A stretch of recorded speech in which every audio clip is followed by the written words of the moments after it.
नमस्कार, आप देख रहे हैं सीएनबीसी आवाज। मैं हूं मनीषा गुप्ता और बात सबसे पहले यहां पर सरसों की करेंगे, जहां पर मुश्किलें खत्म ही नहीं होती। सरसों की उत्पादन इस बार अच्छा खासा हुआ है। भाव लगातार यहां पर एमएसपी के नीचे बरकरार हैं और जहां तक क्रशिंग के नंबर्स हैं वो भी कोई बहुत ज्यादा सपोर्टिव नहीं है। हमारे साथ मस्टर्ड ऑयल प्रोड्यूसर एसोसिएशन के ज्वाइंट सेक्रेटरी अनिल छतर हैं। अनिल जी नमस्कार। थोड़ा सा मुश्किल रहा है ये सीजन। किसानों ने तो अपना काम किया, अच्छे खासा प्रोडक्शन हमने यहाँ पर आता हुआ देखा। काफी हद तक यहाँ पर नेफेड हैफेड की तरफ से खरीदारी भी बनते हुए नजर आई, लेकिन काफी हद तक ट्रेड का ये मानना है कि सरकार एमएसपी को यहाँ पर डिफेंड नहीं कर पाई है और जिस तरह के क्रशिंग के नंबर्स भी हम आता हुआ देख रहे हैं वहां से भी वही चीज उजागर होती है। सबसे पहले आपसे क्रशिंग के ही डिटेल्स जानना चाहेंगे, किस तरह के नंबर्स के साथ आप काम कर रहे हैं? क्रैशिंग अभी तक देश में 42 से 45 लाख टन हो पाई है। क्रैशिंग कम होने का कारण है कि इंपोर्ट बहुत ज्यादा है। सरसों तेल और दूसरे तेलों में फर्क है, 20 से 25 रुपए किलो का फर्क है। तो एक ही तबका ही सरसों तेल को यूज कर पा रहा है। पहले फर्क रहता था 5-7 रुपए किलो का, तो क्रैशिंग अच्छी होती थी। तो इस बार 42 से 45 लाख टन की क्रैशिंग हो पाई है, जबकि जितनी बड़ी क्रॉप थी और जैसी अराइवल थी उस हिसाब से कम 50 से 55 लाख टन क्रैशिंग होनी चाहिए थी। तो क्रैशिंग नहीं हो पाई है। दूसरा, एमएसपी का जो आपने बोला, अब मस्टर्ड मंडियों में एमएसपी के आसपास पहुंच गई है। आज के 2 महीने पहले, 1.5 महीने पहले सीन अलग था। फरवरी मार्च में सीन अलग था, तब एमएसपी के नीचे थी 10 से 12%। लेकिन अब मस्टर्ड जो है, तेल का डिफरेंस होने की वजह से एमएसपी के आसपास मंडियों में पहुंच गई है। तो अनिल जी, अब ट्रेड इसे कैसे देखता है यहाँ पर, जिस तरह के जैसे आपने कहा कि क्रशिंग के नंबर्स यहाँ पर काफी ऑन द वीकर साइड हैं, किस तरह के मार्जिन्स हैं जो इंडस्ट्री फिलहाल यहाँ पर क्रशिंग के लिहाज से देख रही है? ये डिस्पैरिटी में पूरा साल निकला है। इस बार तो शुरू से मार्च से ही डिस्पैरिटी हो गई, पैरिटी लग ही नहीं पाई है। कुछ ब्रांड वालों का माल बिकता है, बाकी माल बिक नहीं पाता है, तो डिस्पैरिटी बनी हुई है। डिस्पैरिटी के पीछे कारण जो मैंने आपसे निवेदन किया कि बाहर के तेल बहुत सस्ते हैं, इंपोर्ट बहुत सस्ता है, ड्यूटी नहीं है। तो अब तो सरकार को सोचना पड़ेगा कि जो लोकल और बाहर के तेल है उसमें फर्क कम किया जाए, तो ही जाके यहाँ की इंडस्ट्री चल पाएगी, ये सीड क्रैश हो पाएगी। नहीं तो गोदामों में ट्रेडर की भी पड़ी है, किसान के पास भी पड़ी है, सरकार के पास भी पड़ी है, वो काम नहीं आएगी। जब तक क्रशिंग नहीं हो पाएगी उसका मजा नहीं आएगा, काम नहीं आएगी सब। अनिल जी, काफी समय से हम देख रहे हैं सभी रिप्रेजेंटेटिव्स यहाँ पर सरकार को लगातार बताते रहे हैं कि ड्यूटी डिफरेंस जो है उसे यहाँ पर सही कर देना चाहिए, ड्यूटी बढ़ा देनी चाहिए। काफी सारा सस्ता तेल भारतीय बाजारों में आ रहा है, उसके बावजूद भी हमने as of now until now कोई स्टेप वहां से आता हुआ नहीं देखा। इन एक्चुअली केस सरकार यहाँ पर बाकी कमोडिटीज में जहाँ पर इन्फ्लेशन की चिंताएं हैं, शॉर्टेज की चिंता है, वहां पर स्टेप लेती हुई नजर आई है। तो ऑलमोस्ट अब सीजन जिस तरह से चल रहा है खत्म होने को है, आपको कब लगता है कि सरकार ये स्टेप उठा पाएगी और तब तक इंडस्ट्री किस सिचुएशन में है? सबसे बढ़िया स्टेप उठाने का समय अभी है। सोयाबीन की सोइंग शुरू हो गई है, महाराष्ट्र, एमपी, राजस्थान और साउथ में सोयाबीन की सोइंग चालू हो गई है। तो अभी अगर सरकार को स्टेप उठाएगी तो 100% सोइंग में बढ़ावा होगा और क्रॉप बड़ी भी मिलेगी। तो मेरे ख्याल से अभी सरकार को 15 से 20% ड्यूटी का इजाफा करना चाहिए। इलेक्शन भी हो गए, 3-4 महीने ट्रेड ने भी वेट किया, सबने वेट किया। तो मुझे लगता है कि अब 2-3 काम अगर गवर्नमेंट करे, 15 से 20% इम्पोर्ट ड्यूटी बढ़ा देवे, एक्सपोर्ट में इंसेंटिव दे देवे डीओसी में, तो मुझे लगता है कि आने वाले टाइम में क्रॉप अच्छी हो जाएगी, किसान को दाम मिलेंगे और इंडस्ट्री चल जाएगी। अनिल जी, जब तक वो नहीं होता और ऑफ कोर्स काफी सारी चीजों का यहाँ पर इंतजार है, बुआई के नंबर्स भी सरकार यहाँ पर देखना चाहेगी कि मिड जुलाई तक कैसे आते हैं, तब तक आपको क्या लगता है कि सरसों के प्राइसेस कैसे रह सकते हैं? जैसे आपने कहा 10-12% एमएसपी के नीचे से ऑलमोस्ट एमएसपी है, यहाँ से अब क्या सेंस? नहीं, यहाँ से चेंज नहीं आएगा। आने वाले 2 महीने में आपको मस्टर्ड की प्राइस 2-3% ऊपर या 2-3% नीचे से ज्यादा नहीं मिलेगी। डिमांड सप्लाई पे चलेगा मार्केट में। अभी डिमांड थोड़ी कम है, मार्केट घटा हुआ है, थोड़ा सा मार्केट घटा है, लेकिन डिमांड आने के बाद भी 2-3% बढ़ने के बाद अवेलेबिलिटी चालू हो जाएगी मस्टर्ड की। किसान की अराइवल भी चालू हो जाएगी, स्टॉकिस्ट की अराइवल भी चालू हो जाएगी। गवर्नमेंट भी 30 जून को अपनी परचेजिंग बंद कर चुकी, नाफेड हाफेड, और पुराने माल की बिकवाली हाफेड ने तो चालू भी कर दी थी। थोड़े टाइम हो गया उसको, 15-20 दिन हो गए भाव चालू किए हुए। तो मुझे लगता है कि 15 जुलाई के बाद मार्केट में अवेलेबिलिटी रहेगी। तो तेजी का कोई माहौल अभी मस्टर्ड में नहीं है, तेजी नहीं लगती इसके अंदर। ऑलराइट, अनिल छतर जी, बहुत शुक्रिया एज ऑलवेज हमारे साथ यहाँ पर जुड़ने के लिए। तो क्लियरली जो क्रशिंग है वो 42-45 पे आके थमती हुई नजर आई है, सरकारी खरीद नहीं हो रही है, सरकार बिकवाली करते हुए नजर आ रही है।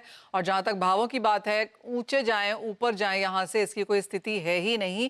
और जैसे अनिल जी ने कहा कि सबसे बहुत यहाँ पर तीखी नजर यहाँ पर रहेगी कि सरकार क्या करती है।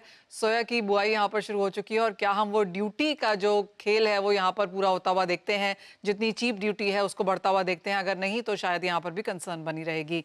लेकिन इसी के साथ एक ब्रेक का भी समय है। जब लौटेंगे तो हमारे साथ होंगे कुंवरजी ग्रुप के रवि देओरा, उनसे जानेंगे trading strategies.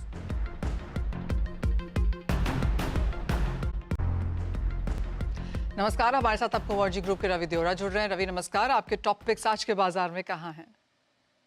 Non agree fund से टॉपिक एल्यूमिनियम रहेगी, वहां पे लगातार एक तेजी बनी हुई है। 230 के लेवल प्रोटेक्टेड है। मुझे लग रहा है कि अकाउंट में एक अच्छी स्ट्रेंथ देखने को मिल सकती है।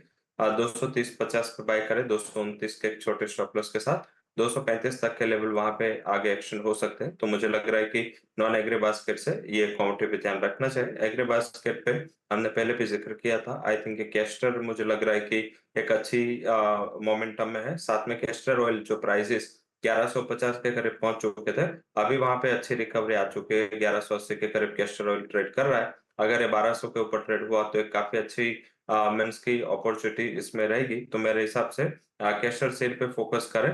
कैस्टर सेल के जो नए कॉन्ट्रैक्ट है वहां पे बाय करें। 5825 के करीब प्राइसेस चल रहे हैं। बाय करना है with stop loss of 5750। Target रहेगा 5950। मुझे लग रहा है कि वैसे भी सोइंग जो अभी डाइवर्जन हुए हैं, तो आई थिंक कैस्टर पे कम फोकस होगा फार्मर का। तो आई थिंक ये दो कमोडिटी नॉन एग्री बास्केट से एल्यूमिनियम, एग्री से कैस्टर से टॉपिक रहेगी।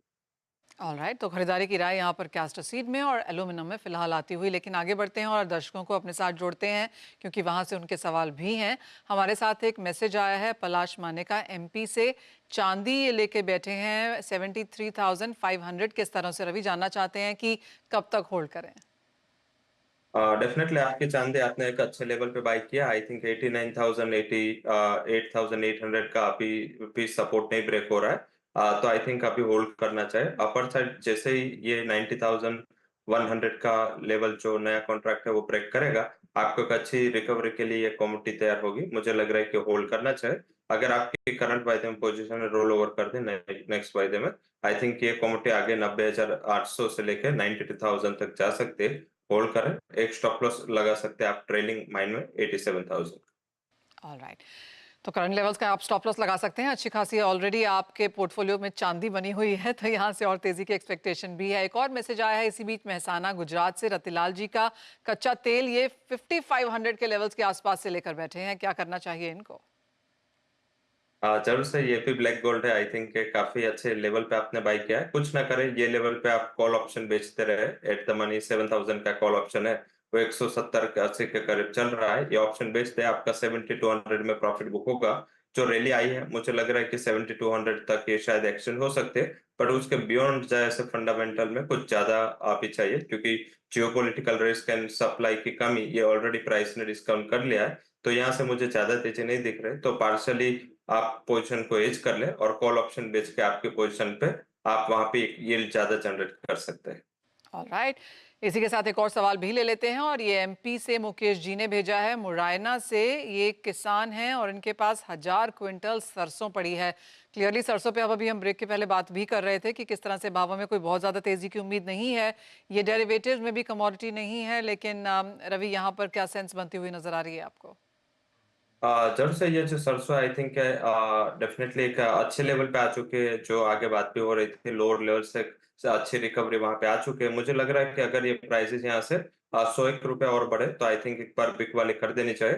ज्यादा बड़ी तेजी की उम्मीद नहीं करनी चाहिए। आई थिंक वैसे देखे तो ऑफ सीजन हो चुके कमोडिटी, तो डिमांड साइड भी थोड़ा फैक्टर नेगेटिव जाएगा। तो मेरे हिसाब से बेटर है कि आप यहाँ से 50-100 पॉइंट 1-1.5% की तेजी में एग्जिट कर ले। ऑलराइट, तो वो सेंस यहाँ पर आती हुई कि आपको बेच के निकल जाना चाहिए। कोई बहुत ज़्यादा तेज़ी की उम्मीद यहाँ पर नहीं है और आपने काफ़ी ज़ोरदार यहाँ पर माल पकड़ा हुआ है। तो होप यही है कि यहाँ से आप मुनाफा या पैसा जो भी है घर लेकर जाएं। रवि एज ऑलवेज बहुत शुक्रिया साथ देने के लिए, तमाम स्ट्रैटेजीज़ के लिए और साथ ही साथ सभी दर्शकों की मदद भी करने के लिए। लेकिन इसके साथ फिलहाल इस कार्यक्रम में इतना ही समय है। हम ब्रेक लेंगे, ब्रेक के बाद लेकर आएंगे आवाज़ समाचार।